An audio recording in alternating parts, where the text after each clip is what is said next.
Big Balls resigned because there is a forensic investigation going on of what Doge really did. There, I fixed that one too. Sorry, I saw a Fox headline that said, "Teen who discovered wasteful spending with Doge finally leaves department." Some shit where they sugarcoated it, made it sound like he had a successful run and was leaving for bigger and better pastures. When in reality, this is the kid who was posting top secret information to the internet to get clubbed with girls. That guy, Big Balls, that one. He's not leaving because he did such a good job finding fraud. By the way, they're still telling people there's fraud. Fox is still telling their audience. Tucker Carlson himself called this propaganda for the boomers, all right, is still telling them that that department found wasteful spending and fraud, when that's not what they did at all, and everyone knows it.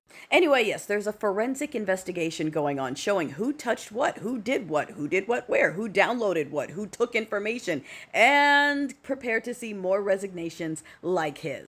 The fragility of one particular group in this country is just amazing. Look at this. The entirety of media has to bend so one person's feelings aren't hurt. This dude dropped an F-bomb on live TV when he got embarrassed when he tried to claim a ceasefire that he didn't do.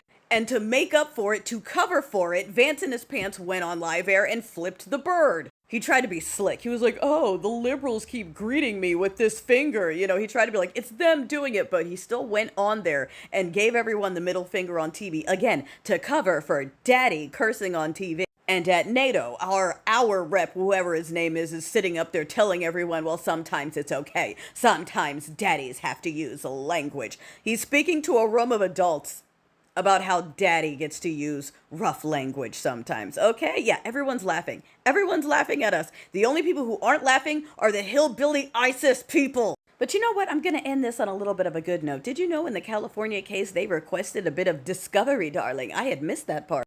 That is muy importante. That's very important. If they want a little bit of discovery, that means they're going to want to see some communication, some internal messaging. Why did the regime feel as though they needed to step in? What was so bad? What was happening? What were they talking about? That is good for us. Just like in the Kilmar Abrego Garcia case, where they are requesting discovery. They want to see what Blondie was saying, what they cooked up between them. You understand what I'm saying? This is a request to uncover. That's also why the National Archives are suddenly closed to the public. Well, I won't say this is why, but if you notice, they're trying to clamp down on information because when you start peeking under the rugs, you can see all the dirt they've been shoving under there in lumps. And again, rather than actually clean the carpet, they're just going to shove the lumps underneath and go on TV and demand a prize.